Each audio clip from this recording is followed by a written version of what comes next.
गिरिडीह श्री कबीर ज्ञान मंदिर के पावन प्रांगण में संत सम्राट सद्गुरु कबीर साहब की 627वीं जयंती सह आविर्भाव महोत्सव का भव्य आयोजन किया गया। इस आविर्भाव महोत्सव के पावन अवसर पर गिरिडीह, झारखंड के अतिरिक्त विभिन्न राज्यों से हजारों की संख्या में श्रद्धालुओं ने भाग लिया। कार्यक्रम का शुभारंभ प्रातः 8 बजे से सद्गुरु कबीर साहब कृत बीजक के सस्वर पाठ व यज्ञ हवन से किया गया। तारांकन सद्गुरु मां के सानिध्य में हजारों की संख्या में श्रद्धालुओं ने सद्गुरु कबीर बीजक के मंत्रोच्चार से वैदिक यज्ञ किया।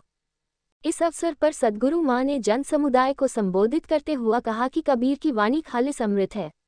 ये समस्त मानव समाज के लिए संजीवनी बूटी है। परमात्मा की ओर से अखिल मानवता को दिया गया यह अमृतोपम उपहार है।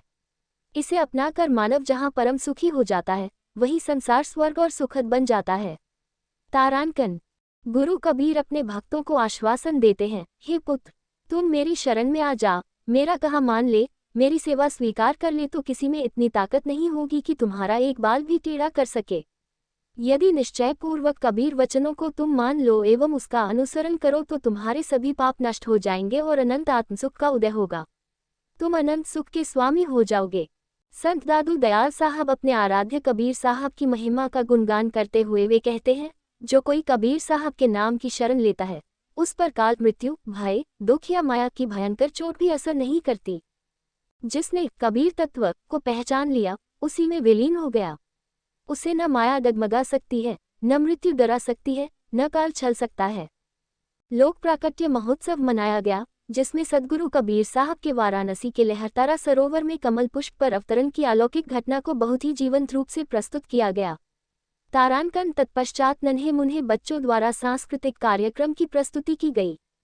सद्गुरु कबीर साहब साखी दर्पण भाग 2 का विमोचन सद्गुरु मां द्वारा किया गया। तारांकन बताया गया कि इसमें सद्गुरु कबीर के जीवन उठानक साखियों को बहुत सरल व्याख्या सद्गुरु मां द्वारा की गई है। सद्गुरु मां ने कहा कि तारांकन कबीर साहब कोई पंथ प्रचारक नहीं थे। वे युगों से सोए मानव को झकझोर कर जगाने आए थे। वे शास्त्रों की नहीं अनुभव की बात बोले। वे आडंबर, पाखंड और कुरीतियों से मानव समाज को ऊपर उठाकर सच्चे धर्म का पाठ पढ़ाए। उन्होंने ढाई आखर प्रेम का संदेश दिया। कबीर का जन्म, जीवन और निर्वाण तीनों दिव्य है। सद्गुरु मां ने कहा कि भारत भूमि में बहुतायत संत हुए हैं, लेकिन सद्गुरु कबीर सबों में विलक्षण है। सभी समकालीन संतों ने सद्गुरु कबीर की महिमा का गान किया है। तारांकन वही नाट्य मंचन, बाल्य प्रस्तुति तथा संतों भक्तों के उद्बोधन एवं भजन संध्या का आयोजन किया गया। कबीर के सुमधुर भजनों से वातावरण गुंजायमान हो गया। महाआरती एवं विशाल भंडारे के साथ कार्यक्रम की पूर्णाहुति हुई।